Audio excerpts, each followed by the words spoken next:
عن أنس قال مر رسول الله صلى الله عليه وسلم بحي بني نجار. Anas'tan haber etiler, bir vakit Allah'ın ilçisi Bani Neccar kavmi tıra turgan urundan uzib bara. Ve iza cevarin yadribna biduffin yakuln. Hem şunda şu vakit şu cirde yaş kızlar yani belekey kızlar bu binga suğup şunlu sözler ayttiler. Nahnu cevarin min Bani Neccar. Ya habbaza Muhammedun mineccar. Biz de Bani Neccar kavminden bulgan belekey kızlar. Muhammed bizning ko'rshimiz bo'lgan bo'lsa edi deb aytadilar. Ey Muhammed bizning ko'rshimiz bo'lgan bo'lsa edi deb aytadilar.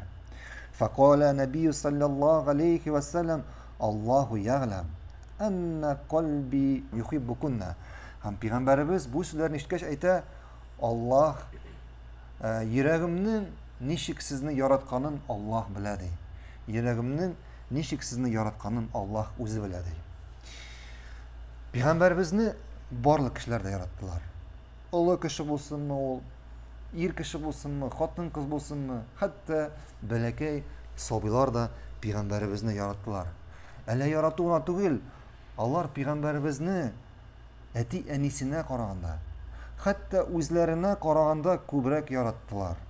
Hatta özlerine karaganda kübrek yarattılar. Peygamberimizni bir tapkır kurgandan sonra kişi onu özünden de kübrek yarata başladı. Bir vakit Peygamberimiz yanına bir kişi kile. Peygamberimizni ko'rgancha bu Peygamberimiz sallallohu alayhi vasallam bu kişi için en suyuksiz, en yaratmagan, en düşman kişi edi. Ne için? Çünkü Allah şuva ayttirib haber ettiler anın torda. Hem bu kişi Peygamberimizni ko'rolmas dereceye yeter. Şu sözlerini işitip. Hem kile bu Peygamberimiz yanına hem Peygamberimizni bir tapkır ko'rgachdan shundoq islom qabul etdi. Hem shundoq Peygamberimiz onun için en suyukli kishiga avrildi. Peygamberimiz onun için en suyukli kishiga avrildi. Hem Peygamberimiz yanında oturgandan so'ng ko'pmidir vaqtdan so'ng bu kishi kiri uyine qaytib ketadi.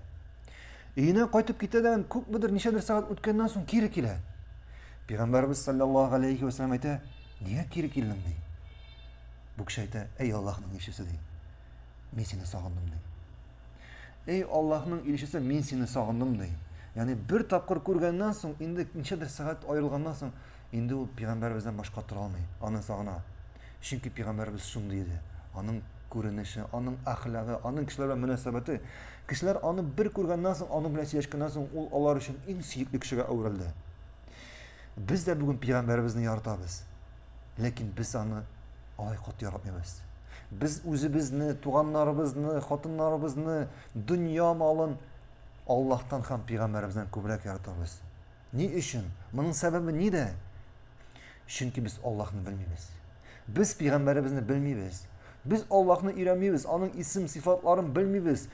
Shunday Peygamberimizning sunnatini biz o'rganmaymiz, hadislar o'qimaymiz. Shuning uchun biz Peygamberimizni yaratmaymiz. Agar biz Allohni o'rgansak, agar biz Peygamberimizni o'rgansak, Allohning ism sifatlarini bilib, Allohning nendek ekanini bilsak, bizga Alloh eng yaratgan zotga aylanar edi. Peygamberimizni bilsak, onun muomalasini kishilar bilan, tug'anlar bilan, xotinlar bilan, onun ko'rinishini bilsak, bizga Peygamberimiz kishilar orasidan eng suyimli, eng yaratgan kishiga avrilar edi. Hatto o'zimizdan da qo'taroq suya boshlar edi. Narsa ishlasak, Peygamberimizning sunnatini o'rgansak, Peygamberimizning sunnatini o'rgansak.